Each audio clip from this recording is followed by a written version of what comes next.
News Talk 610 AM and 102.1 FM. KVNU. It's now 4:05 on this Monday afternoon. I'm Will Feelright with your KVNU local headlines as we begin KVNU's For the People show with Jason Williams coming up in just a minute.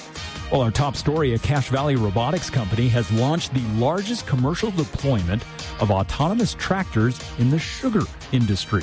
Autonomous Solutions, based in Mendon, recently partnered with U.S. Sugar to deploy a fleet of self-driving John Deere tractors across 255,000 acres of farmland in South Florida. Now, fitted with ASI's autonomous fleet management system, the heavy machinery can operate 24 hours a day, 7 days a week.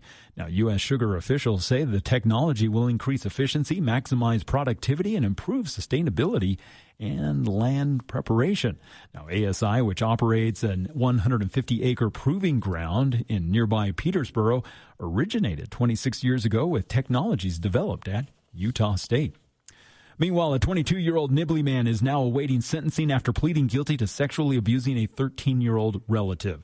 Caden Hawk accepted a plea deal last week in Logan's 1st District Court. Now, according to court documents, Cache County Sheriff's deputies launched an investigation after the teenage victim disclosed the abuse to family members. Now, the boy reported that Hawk had repeatedly assaulted him between 2023 and 2024, and when confronted by his family, Hawk reportedly admitted to the abuse and blamed it on a pornography addiction. Now, Hawk has been held in jail without bail ever since his arrest back in December. He's scheduled to be sentenced coming up in July. Meanwhile, a West Jordan man is behind bars, accused of acting as a primary distributor for a Mexican drug trafficking organization operating across the Salt Lake Valley. Francisco Diaz-Gonzalez was arrested last week following a multi-month investigation by the Utah County Major Crimes Task Force. Now, detectives say that they had utilized surveillance and controlled buys to identify Gonzalez as a main runner for the operation. Now, during a search of his residence and vehicle, investigators say they seized more than a pound of fentanyl along with methamphetamine and heroin. According to court documents, Gonzalez admitted to being paid $1,500 a week to distribute the drugs. Now, Gonzalez, who has a history of prior drug offenses and also multiple deportations, is now facing first-degree felony charges. And finally, state leaders are urging Utahns to hit the trails and log 250 miles of movement before the end of the year as part of a statewide challenge celebrating America's 250th anniversary. Now, Lieutenant Governor Deidre Henderson joined local officials last week for a 1-mile hike to promote the Walk 250 Challenge. Now, the initiative encourages Utahns to explore the state's diverse parks and outdoor spaces while also connecting with nature and their communities. Now, participants will be able to count any miles logged since June of last year toward the 250-mile goal. Now, those who complete the challenge can qualify for recognition events, including the Utah Summer Games, and also enter to win prizes that'll be given away coming up later on this year. Well, not exactly a great day to be outside today as we've had breezy conditions, scattered showers, and these clouds still lingering, but this storm is expected to move out tonight, as temperatures have been only in the mid to low 50s today. Tonight will drop into the low 30s to high 20s. We will see some freezing temperatures throughout the area, so keep in mind that freeze warning is in effect for overnight tonight. Once we head into tomorrow, though, it looks like we're going to start enjoying some sunny skies and temperatures gradually warming up each day until we get to next weekend when we'll be into the low 80s. Looking forward to some nice weather coming for that Memorial weekend.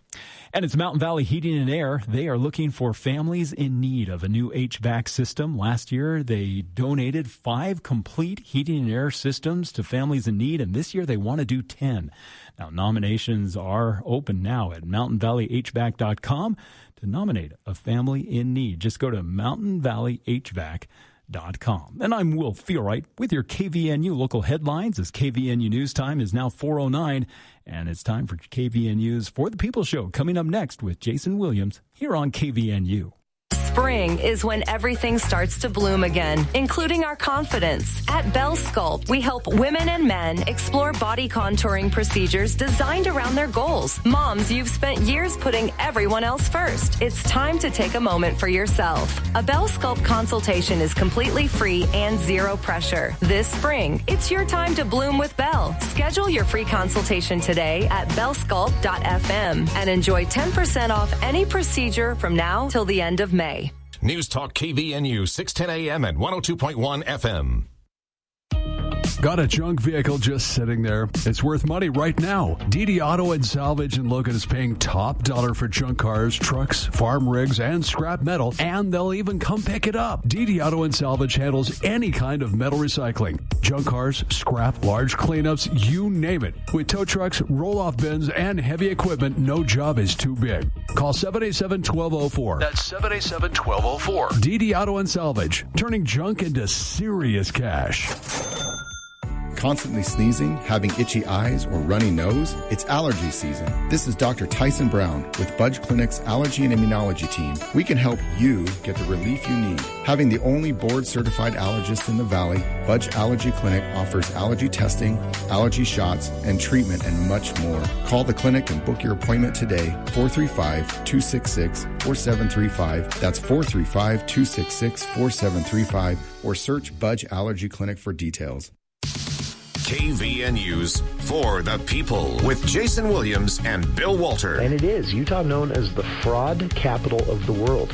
Not because we have more people committing fraud, but because we have so many people falling for it. Going beneath the headlines and connecting you to the newsmakers. The radio is a great way to get the word out to a lot of people in an emergency. So we thank you for your help and being a partner with us. For the People on News Talk KVNU 610 AM, 102.1 FM, online at 610kvnu.com and on the KVNU mobile app.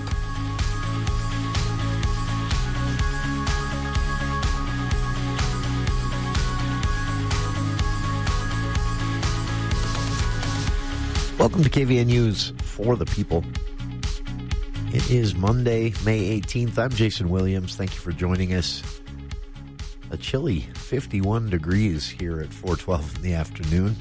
As you heard from Will during the news break there, hard freeze warning throughout much of Utah, including Cedar City, all the way down to the Cedar City area tonight. And then it just quickly bounces back to more seasonable temperatures and sunny skies, but a little chilly tonight. Hope you're ready for it. If you've planted things you might want to cover, well, you do want to cover or carry those pots inside. This is one of the few times that I'm glad to be a little bit behind with getting to my garden. Normally not behind this time of year, but it's been so warm for so long, I feel quite behind, but glad for it tonight. Coming up on the show today, Sean Teagan of the Utah Foundation joining us later on in the show to talk about a report they have out on, well, being prepared here in Utah for an aging population. Population growth estimates oftentimes leave out this detail, but something Utah is also facing in the coming decade or two is a growth in the aged population. And, of course, you know, those over the age of 60, 65 have different needs and expectations from their communities and their cities and their recreational opportunities, things like that. As they continue to dominate populations in certain parts of the state, many parts of the state, it does put some challenges on cities and counties. So the Utah Foundation decided to take a look and see how cities and counties are doing on this front. And a little bit of a spoiler, here in Cache Valley, Logan City specifically, doing quite well. Actually, well prepared for this coming storm of more aged citizens than younger. These things have a tendency to go back and forth and back and forth. So when it comes to planning, you can't plan, 50 years down the road because the population's age will look differently then. But you do have to plan for the next 10, 15, 20 years. And it's a really unique challenge. So we'll talk about what the Utah Foundation found for all of northern Utah. And you can download the report ahead of that interview, of course, at utahfoundation.org. I've linked to it on our Facebook page. And we'll get to that around 5 o'clock today when, again, Sean Teagan, president of the Utah Foundation, a nonprofit research group here in Utah, and he'll be joining us to break down how prepared we are for this. So wanted to start with this front page of CacheValleyDaily.com today. Rod Bohm has a feature article there on an event that I was not able to, witness myself, considering it was 50 years ago, but it was a gigantic story 50 years ago here throughout the Intermountain West. Actually, it was the Teton Dam disaster, and this year marks the 50th anniversary of that disaster. There are a lot of lessons that were learned from this. It changed engineering for the better for a generation, and it also led to the creation of both state, local, and federal funds that were set up to better keep up on dams around the country. In fact, one of those funds is being used in some of the renovations being done on the Hiram Reservoir. That Hiram Dam work that is going until, I believe, January 2027 is partially funded by one of these programs that Congress set up after the Teton Dam disaster. But Rod has a very thorough history up now. Again, front page of CacheValleyDaily.com. For those not familiar, Teton Dam is roughly a 300-foot high dam, and it is quite something to see, actually. The location that it's in is beautiful. It's somewhat controversial for that reason alone, but it's a historic dam that in 50 years ago just cracked, just didn't hold up. Rod's story begins with Nathaniel G., a professional civil engineer with a PhD from BYU, who specializes in dam safety, talking about his book, Failure and Fortitude, How Faith, Politics, and Power Shaped the Teton Dam Disaster. And Rod's story, he goes into some of the background on what brought us to that. G., who is currently manager of the Dam Safety Oversight and Governance Group for the Tennessee Valley Authority, did a lot of research on this and spoke to a lot of people who were involved at the time. And G. told Bohm, my dad was there the night before the dam burst, and he'd been talking about it often, trying to raise red flags. He said, my interest peaked in the Teton Dam when I became employed as a dam engineer myself. And he's been on site for his research for the book. And he tells Bohm, that he thought a lot about the lives lost when the dam failed and all of the ways that, hindsight being 20/20, this could have been prevented. He said, I spoke at the site with a bunch of engineers and geologists that were there at the time, and the dam was a huge, impactful failure. And the bigger story is why it was built in the first place. There are some things within the organization and politics behind it that are the bigger story. The Teton Dam could have been built at a safer place and safer time in a more cost-effective way. And I think the builders would have if they would have looked at the geology more closely, this entire disaster could have been prevented. For those not familiar with this, the debate over the dam is roughly one of was this an engineering failure or was this a bad design from the start? And the way it changed engineering was, primarily when it collapsed, 1976, it collapsed because it was built in a highly erodible area. The compacted dirt that the dam was actually built in, and which was also used as the dam's central core, just didn't hold up. And it was built on top of this porous volcanic rock, meaning water was constantly seeping under and around the dam, further eroding the actual foundation of the dam. And that lack of foundational preparation caused some deep fissures. And they had been trying, ahead of the failure in 1976, they'd been trying to fill and seal these fissures for years. And so they knew it was a huge problem. They knew that the dam itself was not safe.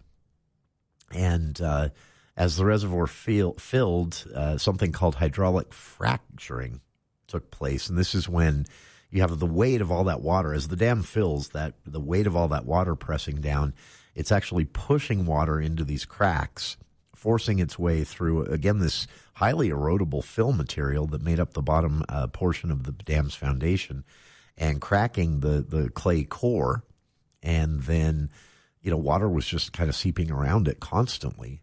And eventually, as the dam aged, that led to something that engineers called piping, which is internal erosion, where once the water's found a path, a crack, just underneath the dam or even through the foundation of the dam, it slowly, carries those soil particles away. That hole gets bigger and bigger and bigger. And then eventually the erosion had formed an actual internal tunnel that wasn't visible from outside of the dam, but they knew it was there. And they were scrambling to try and fix this when the dam collapsed. And unfortunately, it killed 11 people and nearly 17,000 livestock.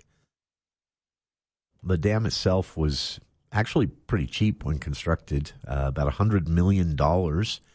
And then after the dam collapsed, the federal government paid more than $300 million in claims because of its failure. And the total damages estimated to be, and this is 1976 numbers, about $2 billion in damage. The dam, of course, has not been rebuilt, and there has been growing interest in building a dam somewhere in the what's called the Eastern Snake River Plain, and to help control spring runoff and to offer a more constant water supply. But the effects of this dam collapse have not faded in the community yet. So every time a proposal is unveiled, it gets huge community pushback, understandably. The story, again, at CacheValleyDaily.com details the experience of this author and engineer Nathaniel G., who wrote, again, it's called The Failure and Fortitude, How Faith, Politics, and Power Shaped the Dam Disaster. And the book goes into a lot of the history of what was happening in local politics that kind of became a part of this. In 1971, several groups actually filed a lawsuit in Idaho to stop the construction of the dam, and opponents of the dam, focused on the dam's justifications for the project. They were arguing about wild and scenic areas and things like that. And it got so heated that kind of dominated the conversation, and the engineering, the bad engineering, just kind of flew under the radar. And in a lawsuit which questioned the actual investment, the federal bureau behind this and the compliance with the overall federal rules around dam safety, dam locations, and protecting wild areas, that suit got kind of caught up in court. And again, all of this led to what overall was just kind of a lack of consideration for bad engineering.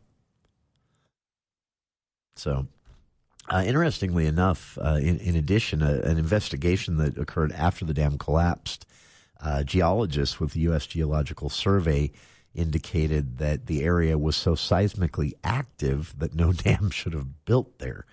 In fact, 5 different earthquakes occurred within 20 miles of the dam site in the previous 5 years to its construction.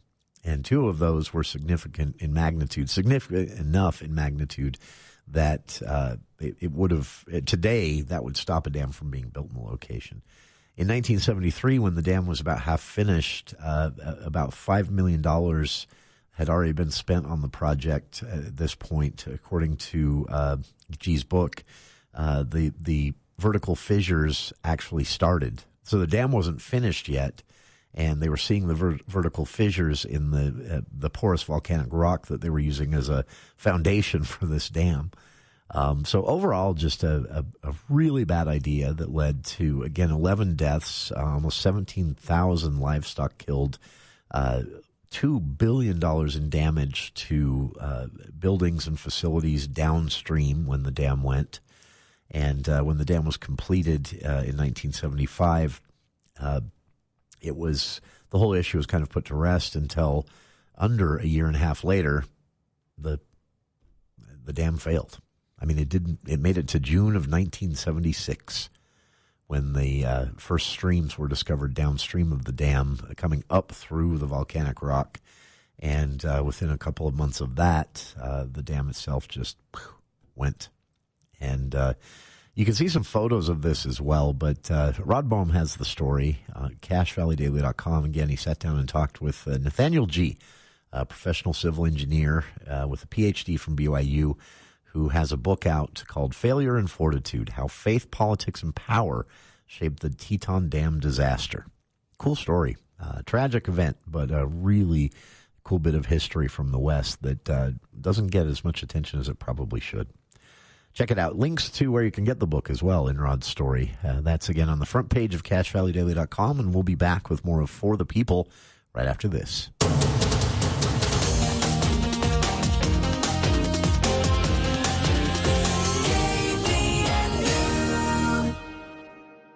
Hi, this is Riley Crosby with Crosby Financial. We're excited to announce the grand opening of our new downtown office inside the historic old fire station at 76 East 200 North. Come celebrate this Tuesday, May 19th from 10 to noon. Meet Jaden May and the rest of our team during our grand opening. We look forward to seeing all of our clients and friends who have made this possible. Come see us this Tuesday at our grand opening from 10 to noon in the old fire station on 200 North in Logan. More details at crosbyfinancial.com. That's crosbyfinancial.com. The sun is finally out, the days are getting longer, and the open road is calling your name. And we have the perfect ride to help you get there. Roll into adventure today with a new lease from Murdoch Chevrolet, where your next summer journey begins. Lease a 2026 Trax LT for only $249 per month for 39 months with $1,000 down, or get up to $10,000 off a Silverado 1500. You've got to come and see us at Murdoch Chevrolet in Logan and Woods Cross, or online at murdochchev.com. Chevrolet, together let's drive.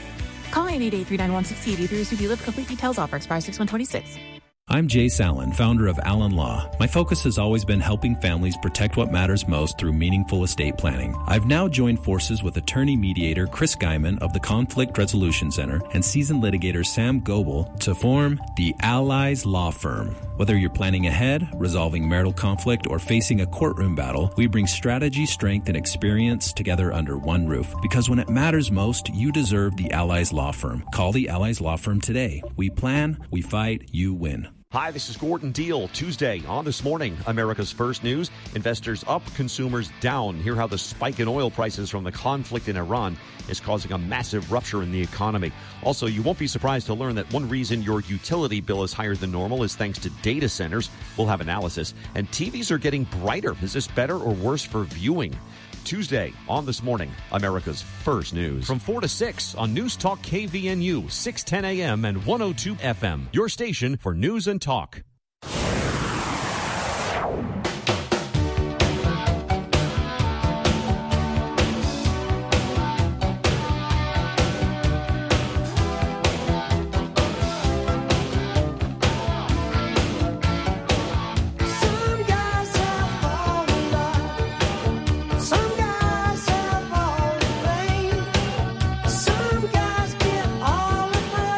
Remember the killer whale card?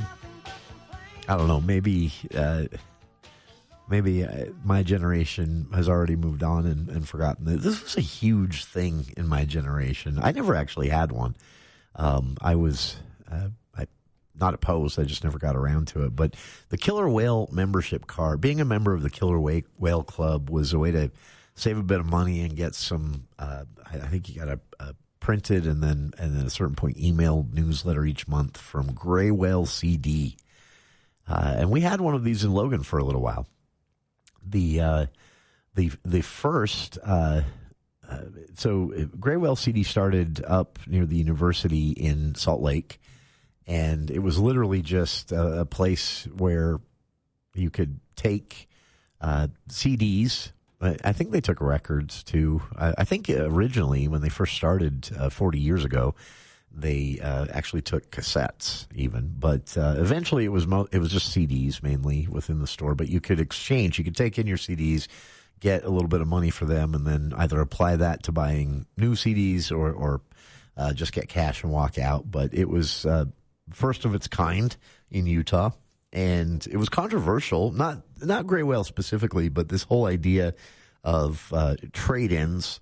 There was, I think there were even lawsuits at a certain point when the record industry tried to claim this was, cheating artists, because the artists would get the money, and the record companies, of course, would get the money from the original purchase, but then that CD might actually be brought in and resold 5, 10, 15, 20 times to other people after that.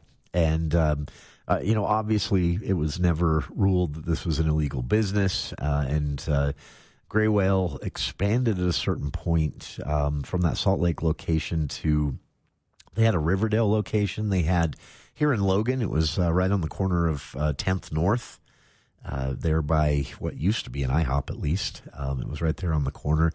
And then, of course, digital music, iTunes, and sharing online illegally at first, but then eventually legally it came along in the early 2000s, and the rest is history. But Gray Whale is still around. They've scaled back to the original location again, and that is still operational, which I didn't know. The reason I found this out, Salt Lake Tribune has a story on them celebrating their 40th anniversary this year, and that's a long time, actually.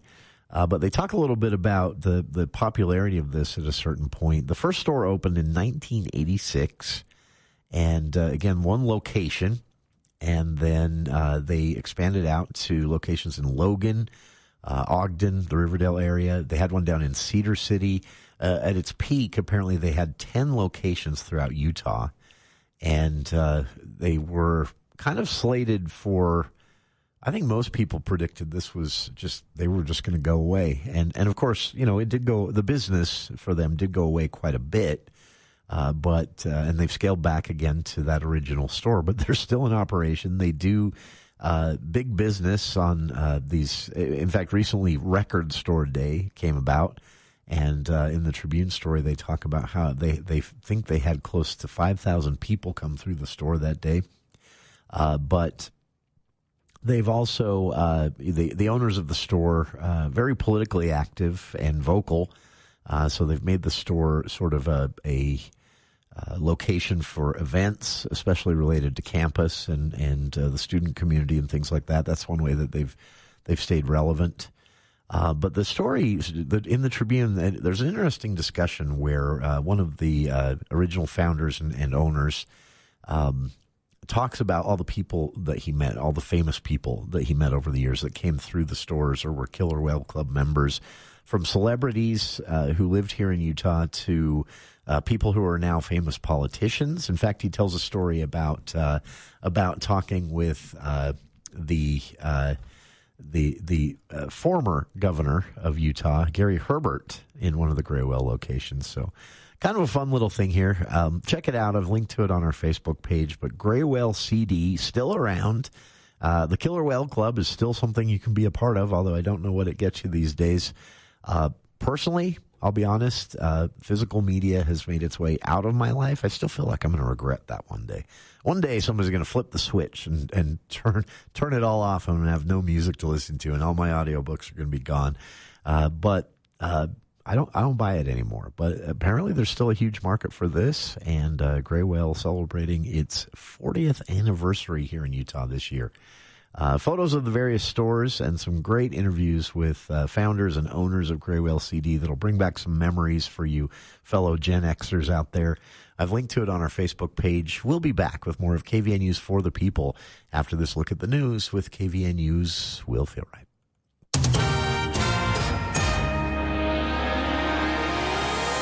Well, thank you, Jason. 4 Navy crew members are in stable condition this afternoon after 2 electronic warfare jets collided mid-air yesterday during a performance at Mountain Home Air Force Base.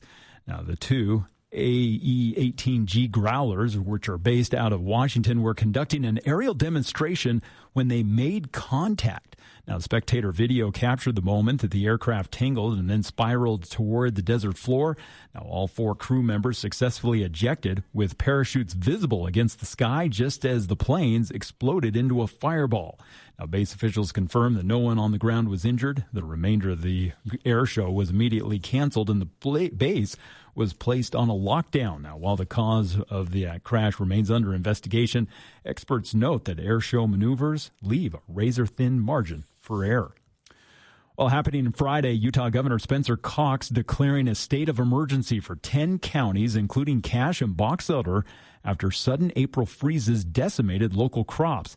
Now, the executive order follows a series of sub-freezing nights last month that destroyed up to 100% of the region's fruit crops, including cherries, peaches, and apples, while wheat and alfalfa farmers have also reported significant production losses.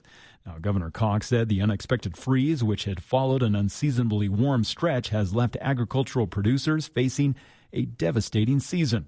Now, the 30-day emergency declaration immediately unlocks critical disaster relief programs and financial assistance from both the state and the U.S. Department of Agriculture.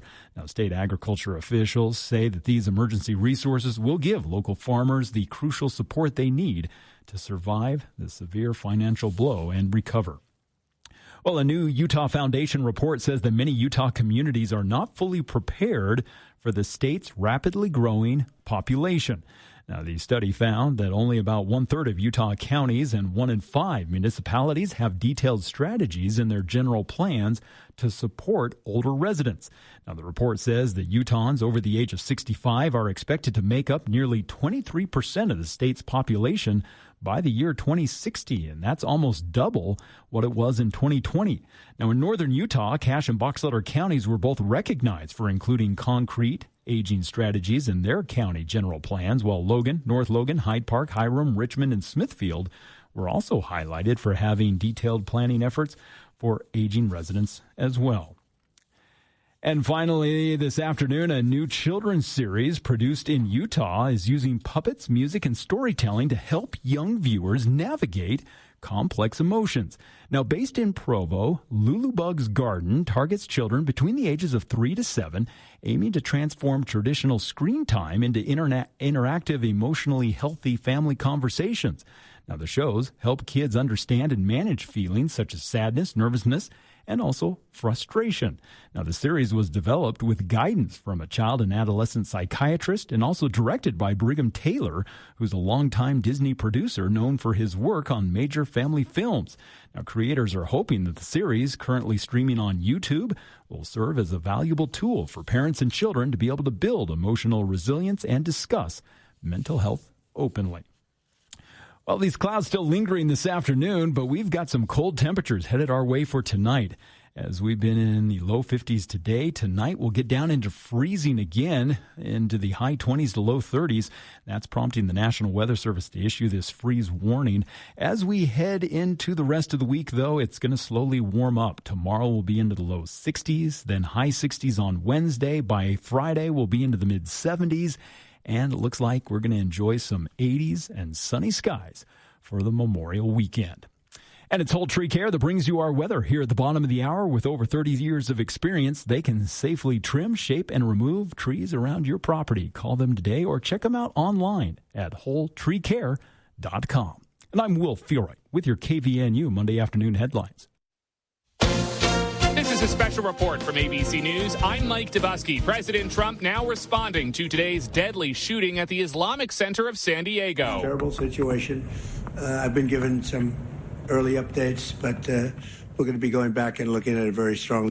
That shooting playing out just before noon local time in California when 2 gunmen allegedly opened fire at the mosque, killing 3 adults, including a security guard. All the children at the center were evacuated safely. Mark Remley, special agent in charge of the FBI San Diego field office, says shortly afterward they discovered a car with the suspected shooters dead of apparently self-inflicted gunshot wounds. There were 2 subjects, both teenagers, and both are confirmed deceased.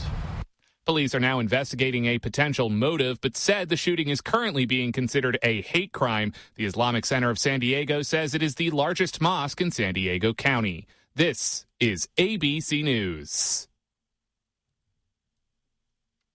Owning a business may be stressful, but insuring it doesn't have to be. This is Matt Robbins with the Alera Group, formerly Quality First Insurance. Our experienced agents have been in the industry for many years and understand the challenges you face. As an independent agency, we have access to multiple carriers like Auto Owners Insurance to ensure you get the policy that's right for your company. Let's give your business insurance a fresh look. Call us today, 435-752-0101. Bringing Wall Street to Main Street. From your local experts in downtown Logan, this is the Adams Wealth Advisors Market Report. Good afternoon. This is Mitch Green with Adams Wealth Advisors. This week began with geopolitics once again at the center of market attention. The U.S.-Iran relationship and efforts toward a diplomatic resolution have not progressed at the pace global investors had expected. Despite efforts from both sides, the situation remains in a stalemate. Oil prices continue to trade at elevated levels, with Brent crude hovering near $109 per barrel. Market leadership rotated away from AI-related names and into more traditionally defensive sectors. The Dow Jones Industrial Average, which has relatively limited AI exposure, rose 160 points to close at 49,686. The S&P 500, widely viewed as a more balanced index, finished the day slightly lower, down 0.07% to 7,403. The technology-heavy NASDAQ posted a loss of 0.45%, closing at 28,994. The technology sector ended the day down 1.08%, while energy, consumer staples, financials, and real estate each finished at least 1% higher. The bond market stabilized after last week's sharp surge in interest rates. The U.S. 5-year Treasury yield declined by 2 basis points to 4.24%, while the 10-year yield fell by 1 basis point to 4.59%. The 30-year Treasury yield remained near a 19-year high at 5.13%. Gold also stabilized alongside bonds, holding near the $4,500 mark. The Home Builder Confidence Index was the only notable economic data released today. It rebounded despite rising interest rates, though it remained low overall as affordability concerns continued to weigh on the housing market. Builders continued to cut prices and offer incentives in order to stay competitive and support sales. Tomorrow, pending home sales data will provide another read on the real estate market. Adams Wealth Advisors will continue to monitor the market and bring you the latest developments. That's your update from Adams Wealth Advisors, guiding your financial future one day at a time. For personalized help planning yours, reach out to us at 435-752-1702. See you soon, Cache Valley. Advisory services offered through Adams Wealth Management, a registered investment advisor. For important disclosures and more information, visit adamswealthadvisors.com.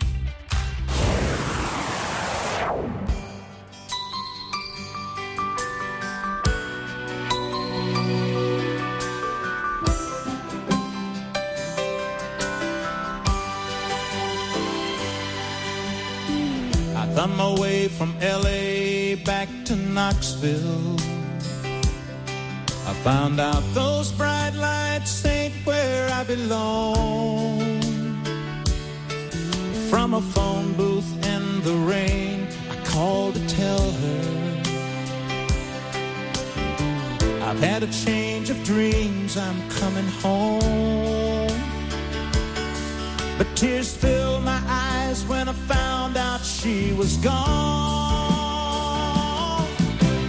Welcome back to KVN News for the People.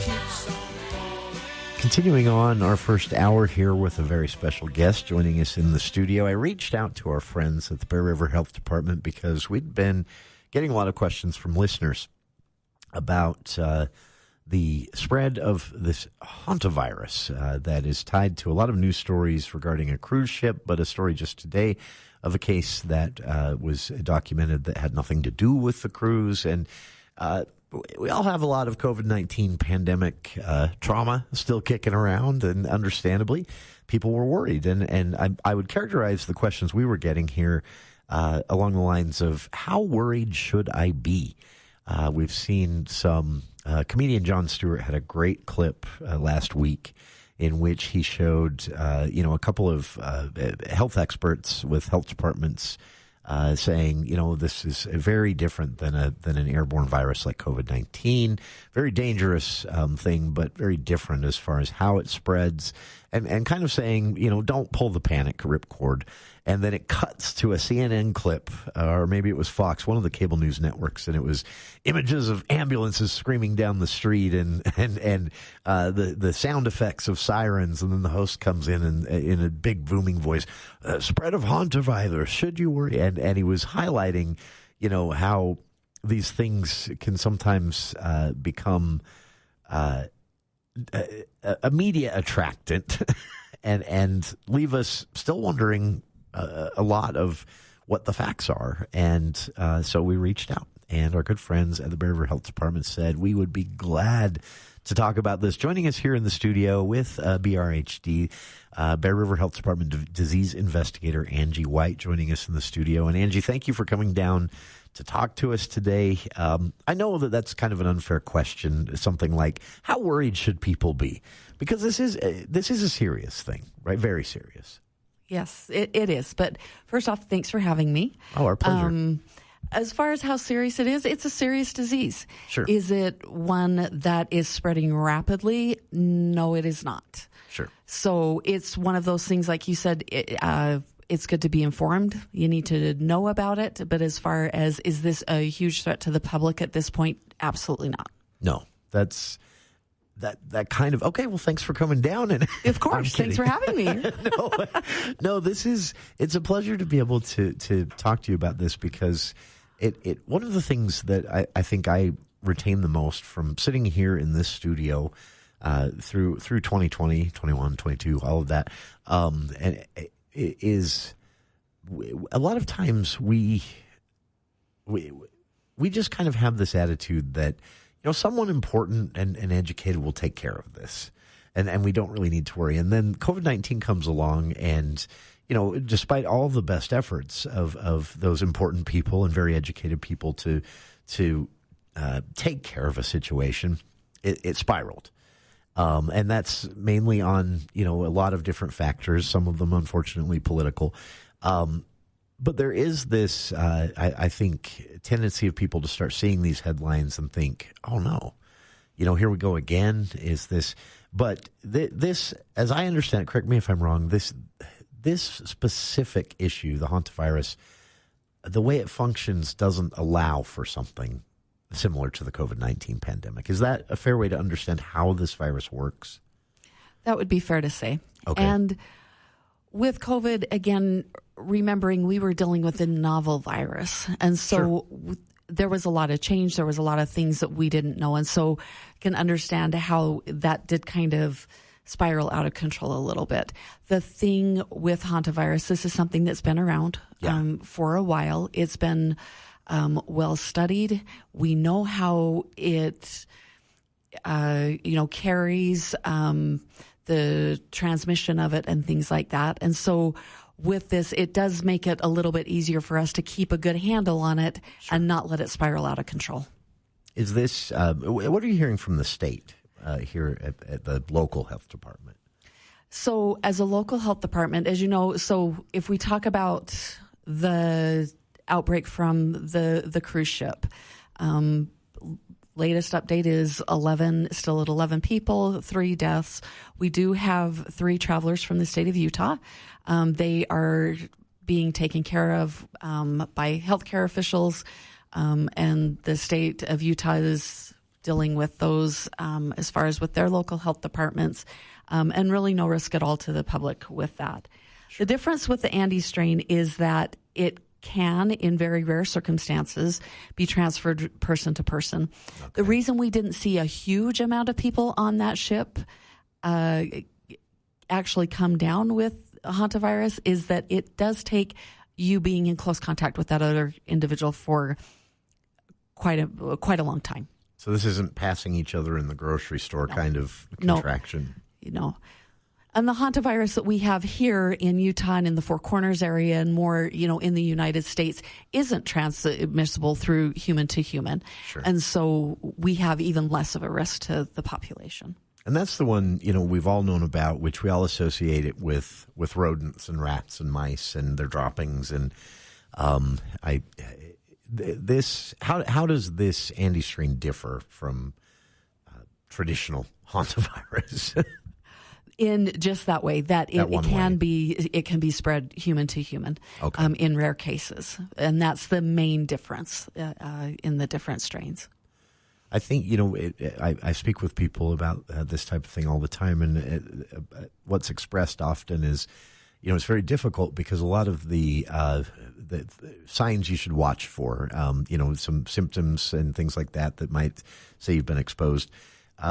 It's very similar to the flu. It's very similar to what a lot of us experience every spring and fall as our hay fever kicks in. And I remember this during the pandemic, even thinking, is this pollen or is this COVID-19? It can be very difficult for people to navigate this personally. But when it comes to the hantavirus, certain symptoms are very unique, right? And you should not delay. If you do develop these symptoms, you don't want to sit and see if it gets better on its own, right? Right. And it is, the original symptoms are going to be that of kind of like the cold symptoms, could be allergies, could be COVID, could be anything like that. But then you're going to pretty rapidly decline. And that's when you start having that, the coughing and shortness of breath and some of those symptoms that are really more life-threatening. Okay. This is, again, for listeners, this is in the news due to a recent outbreak of sorts, much smaller than I think what most of us have begun to think of when we hear the word outbreak due to the COVID-19 pandemic. But it was 18 people, right? Which on a cruise ship is a small number when you're talking about a communicable virus, right? Cruise ships are just kind of a petri dish for this kind of thing. And that was the first thing that stood out to me when they said 18 passengers. It again goes to show this isn't something to, be staying at home and avoiding going out to the grocery store over. No.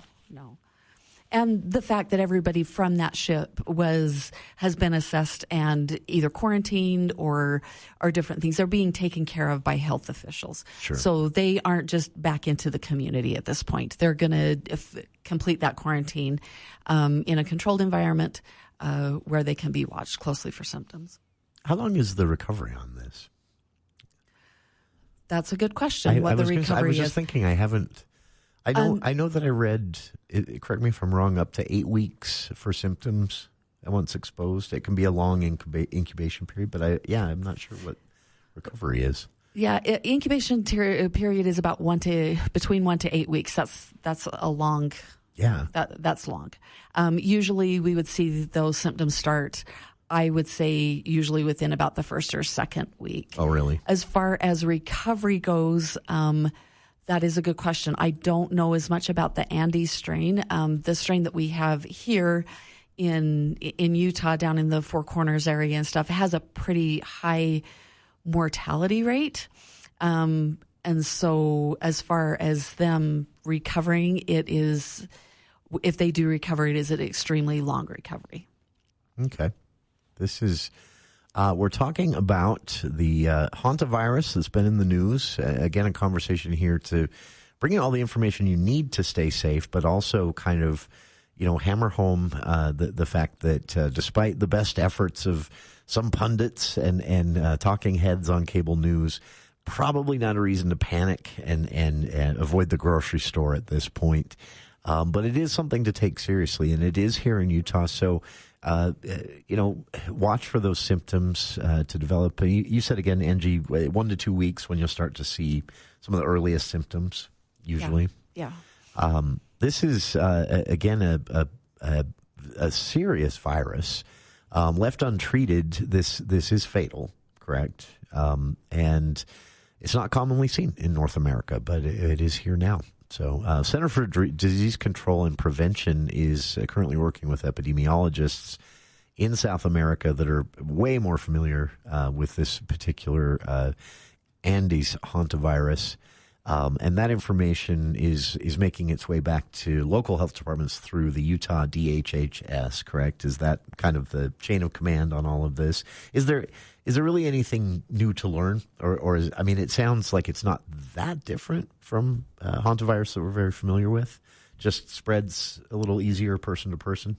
Yeah, that's the main difference. And as far as that goes, like I said, the people who are on the cruise ship are not any kind of a danger to the rest of to society because they are being quarantined. Sure. This is again a South American version of something we're very used to. You can read more about this. I've linked to some of the CDC description of the virus on our Facebook page, and the Bear River Health Department has some great info as well. So what happens internally at the health department? Speaking again of some of our trauma from the pandemic, but also lessons learned and things like that. So when news first broke of this, what steps do you take at the local level just in case? One of the first things that we do is usually we'll have meetings with the state health officials. They're a great resource to all of us at the local level.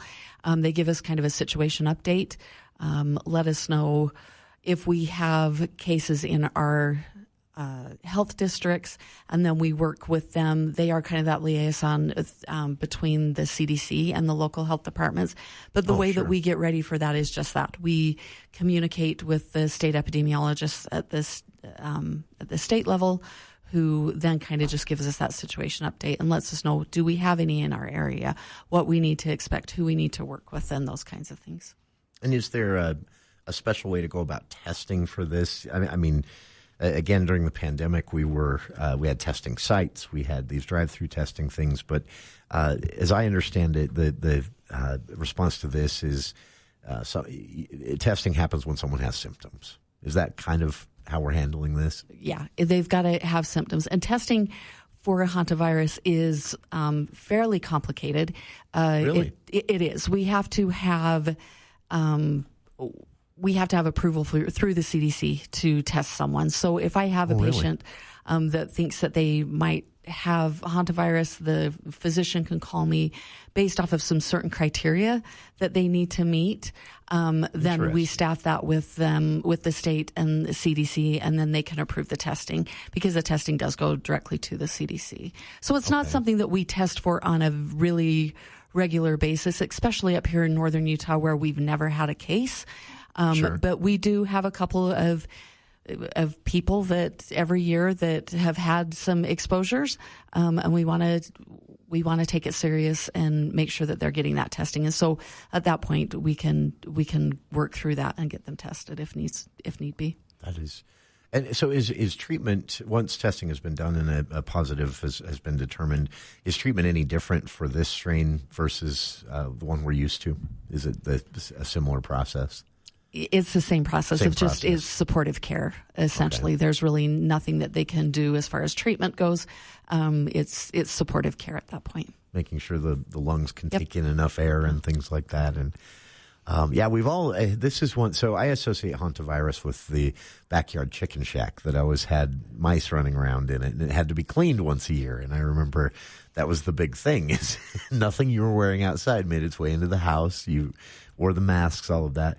The only difference here is this is something that can be spread. Once a person has it, they can give it to someone else, but they would have to be in close proximity for a long period of time for that to happen. And the response, if someone does test positive, is the same thing we've always done. So, yes, yeah. And that would be with the Andes strain. With the Sin Nombre strain that we have here in Utah, it is not spread human to human. That is, you have to actually touch the other stuff, right? Yes, yes. You've got to inhale it, yes. Stir it up and then breathe it in. Yeah. This is, I really appreciate you coming down to talk about this because, again, a lot of times the national media has this interest in stirring up a story, and this is one that they've definitely put some effort into that. But as you just heard, not a lot of reason to panic over this one. Angie White, disease investigator with the Bear River Health Department, is our guest here. And I just want to give them a quick plug. They have a lot of great services. They do more than you realize. People are always surprised to learn some of the services available from clinical to emergency at the Bear River Health Department. And you can find them at their official site, BRHD-UT. That's for Bear River Health Department of Utah, BRHDUT.gov. And again, thanks to our guest, Angie White, disease investigator with the Bear River Health Department. And thanks for coming down and taking some of your afternoon to help settle our nerves. Of course. Thanks for having me. It's a pleasure. And for our listeners, pleasure to have you as well. Stick around. Sean Teagan, director of the Utah Foundation, is up next in hour 2. We'll be talking about how prepared we are or not here in northern Utah for an aging population. That's next here on KVNU Logan. When it's happening in Washington, when it's happening on Wall Street. That's the reason why we're going to continue, because I believe there is a cause here.